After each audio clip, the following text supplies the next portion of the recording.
I mean, you're going to go towards what's fastest, cheapest, and just the best experience for users. Right. I think Solana's that. So really excited to be here, and I think that the Solana ecosystem has a lot going for it moving forward. Because if you don't have that available, it's just going to add more friction. Walking is for everyone, running is for everyone, right? It's an activity anyone can do. Yeah, so that's the most fun part of what we're working on.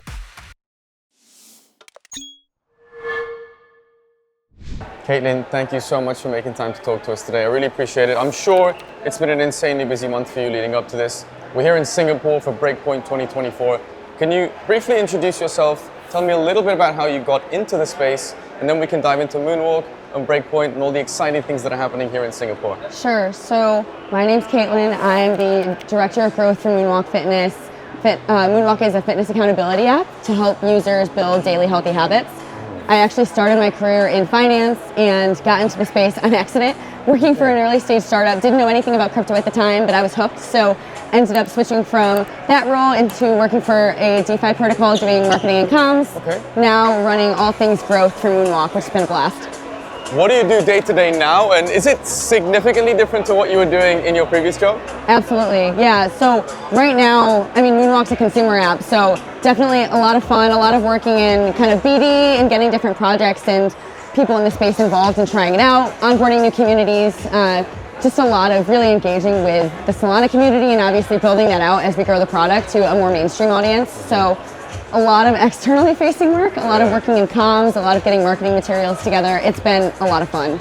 So obviously moving into crypto from TradFi is a significant jump and things change a lot, but I'm curious why you picked Solana, or were you part of that decision to build on Solana? And how do you think building on Solana and working within the Solana ecosystem is different to a TradFi role?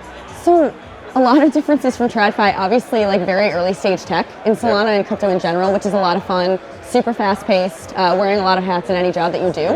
But Solana specifically, I mean, if you think about technological progression in any space, I mean, you're going to go towards what's fastest, cheapest, and just the best experience for users. Right. I think Solana's that. And then in terms of just the builder community, you can tell a very tangible difference in the type of builders and the kind of feel of the community that just is something a little bit special. And we've seen a lot of teams build pretty incredible products and incredible user experiences. So really excited to be here. And I think that the Solana ecosystem has a lot going for it moving forward. Clear. And let's talk about Breakpoint 2024, because there's so much happening here, so much innovation, so many projects with new announcements. Was there a specific reason why you chose to come here? And have you found anything at Breakpoint 2024 that you thought, wow, that's new? Yeah, I mean, so Breakpoint is consistently one of the best crypto conferences every year. And the team that does the programming for it just does an incredible job and really focuses on quality, a lot of really good connections here and whatnot. For Moonwalk, obviously, we're starting beta testing with Solana community first and foremost before we expand to a more mainstream audience. So it made a lot of sense to be here. We've been working with a lot of different projects in terms of how to work out more non-crypto native onboarding methods for sign-in, for kind of abstracting the wallet experience. So important to see them in person and get some work going. We've also been working with a lot of communities in the space, whether NFTs or other projects, because they're using Moonwalk games as a fun activation. So it made a ton of sense to be here. And I mean, there's a lot of interesting products coming out, so hard to pick just one, but I feel like the space is growing incredibly fast, and I've been super impressed by a lot of the talks that have been given, even in the last 2 days. Yeah, and beyond the talks, there's also a lot of activity happening here as well. I saw you had a boxing glove on earlier. How was that? It was really hard. Yeah? Yeah, it's funny, you're working for a fitness app and you're still out of breath, like trying to do 30-second boxing matches. So Bonk did a boxing event earlier today with like oversized inflatable boxing gloves, and it was really tough, but it was a lot of fun and I did lose, but there's always next year. Absolutely. So you mentioned onboarding and activation there a second ago. I want to go back to that because we talk a lot about crypto and blockchain, about bringing on the next billion users, which is a fairly lofty goal, but people talk about it, it is important. We need to bring new attention, new users and new capital into the space. Can you talk to me a little bit about your plans when it comes to making the onboarding experience easier for people that might have had either difficulties with crypto or might have interesting associations with crypto? How are you making it easier for those people to be onboarded? Yeah, so that's the most fun part of what we're working on. And I think a lot of teams historically that have worked on mainstream consumer apps have not necessarily gone far enough to meet the needs of non-crypto native users. So for Moonwalk, first of all, in terms of the onboarding experience, as few steps as possible to getting them from sign up into a game. The more steps that you add, the more drop off that you see in terms of user retention. So we want to get them through the door and get them started before they decide it might not be for them, right? So that's first and foremost. Second of all, if you're thinking about normal sign-in method and whatnot for Web2 apps, how do normal people sign into apps, right? It's their phone number, it's their email. They don't need a funded crypto wallet. They don't need an NFT. That's like just barriers to entry that can be avoided. So we're working on right now, we just announced actually today the upcoming launch of our iOS app and subsequent Android app, and that's going to involve sign-ins like phone number, email, Apple, Google, and users aren't going to need an SPL wallet that's funded to get started and join games. And the second part of that is fiat rails. So right now, you need USDC, Solana, or Bonk in order to enter games. Right. In the future, we're working on integrations right now that are going to allow for Apple Pay, PayPal, credit card, all of the typical things that people would use to make payments outside of the space. Because if you don't have that available, it's just going to add more friction in the onboarding process, and you're going to lose people. So that's been a really big focus for us. And what other announcements have you come across upstairs walking around, talking to people that you thought this is important, this is a good step, a right step in the way of bringing people into the space, but also reducing some of those frictions that you just spoke about? Fire Dancer is a big one. I know people always talk about that, but if you're thinking more like mainstream, seeing a lot of teams talking about mobile apps, and I think I'm a massive proponent of having mobile-first experiences, especially in terms of making it accessible. People don't want to go to a web browser or bounce back and forth between a web browser and a wallet that was already hard to set up or they might not know how to use. People need an app that you can press one button and download and just start using it. So I've seen a lot of that, which is really good and optimistic, because I think that's going to onboard a lot more new users. I certainly hope so. And I have a feeling the Solana core team and the foundation also feels that mobile experiences are quite important and we need to make them a lot smoother. The Seeker announcement happened recently. Are you planning any integrations with that? Are you excited for the new Solana phone? I'm excited. I mean, honestly, for Moonwalk specifically, we want to be integrated in any place that there could be users, right? We want to be accessible. So in terms of like tech integrations, anyone can use our platform if they're connected with any sort of fitness wearable, whether it's a Fitbit or an Apple Watch, or if it connects to Apple Health, Fitbit, or Google Fit right now. We don't want to make people stick to one specific type of hardware. So going kind of along that line, we want to have Moonwalk as an app be accessible in a lot of different places. So definitely speaking with the Solana mobile team to kind of have that experience in app, I think that's, or in phone. So I think that's definitely in our future. Do you think any particular part of the world is going to sort of adopt this technology quicker than other parts? Moonwalk or the Web2? The Moonwalk. I'm really bullish on Southeast Asia and Africa. Okay. So much. Shout out to Solana All-Stars. But I think that those are two really big areas of opportunity with super passionate communities that have been pretty underserved by the space, but really excited to learn and have obvious use cases for wanting to be onboarded into crypto. So it just makes a lot of sense. I think so too. When we think about fitness and Web3 and blockchain and crypto, very often we think about North America, Western Europe, maybe the old Commonwealth countries like Australia, English-speaking countries, right? South America's big. But we, as you said, we don't really think about too much the underserved economies, the underserved parts of the world. That need it the most. Right? So it's arguably a much higher growth part of the world that we should be looking to serve. And I think fitness and financial freedom is pretty important as well. Was that part of the sort of thesis of Moonwalk, starting to serve those parts of the world first? Yeah, I mean, the thing about Moonwalk that I'm so excited about is that walking is for everyone, running is for everyone, right? It's not geographically restricted. It's an activity anyone can do. You don't need, fitness equipment. You don't need to be in a certain area. You don't need tons of money. You have your legs and hopefully they work and you can do that. So go for a walk, so we wanted to make it really accessible and start from there. That was definitely something we thought about first and foremost. Super important. Right. I want to zoom out for a very brief moment and talk about the Solana ecosystem. You've been in touch with other projects, you've been talking to people here on the ground in Breakpoint 2024. There's a lot happening, loads of announcements. What would you say is the single most exciting vertical for you? Is it Web3 gaming?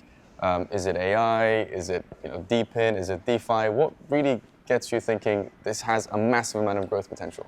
Not a sexy answer, but anything stablecoin or payment rail related.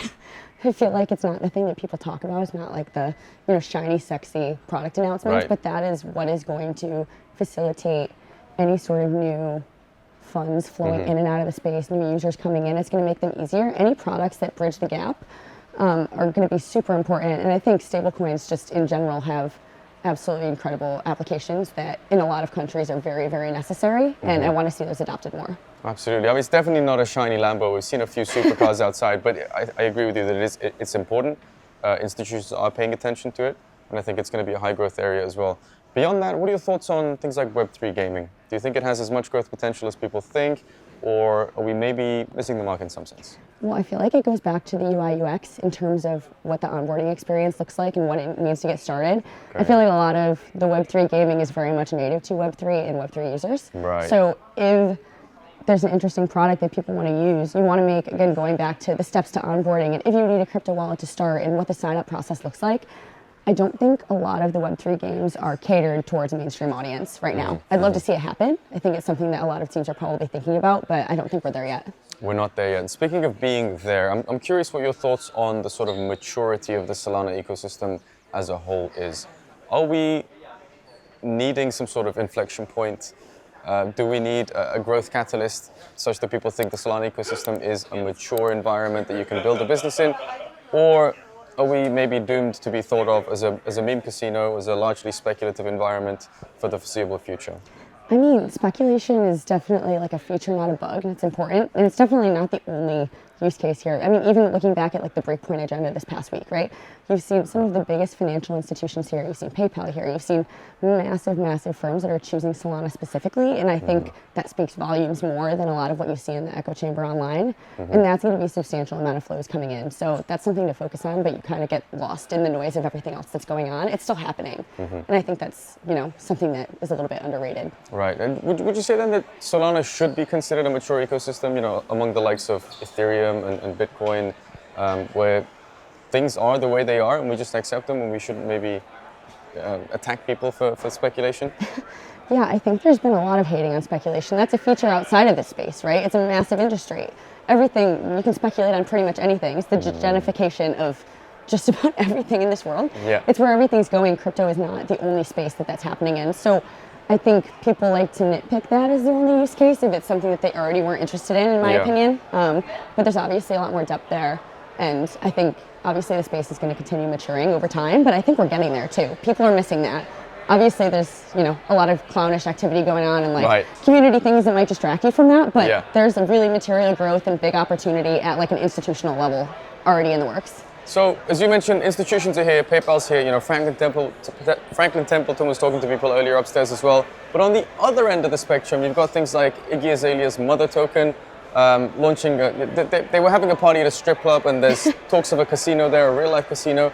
Does this hinder Solana's ability to be thought of as a mature environment? Should we have, not so dressed people dancing? Is this good for us? Is it bad optics? What do you think about that? I mean, I'm definitely biased and we'll just say that I'm not a fan of that in any way, but I do think when you have a decentralized, fast-growing ecosystem, you're not going to like everything that's happening, and it's part of the growth. So you're going to see everything across the entire spectrum of, the more immature things, the very serious professional side, and it's, some people might only see what's going on one end, like you were just mentioning, stuff that was happening this week. Yeah. But I feel like it's what you choose to see.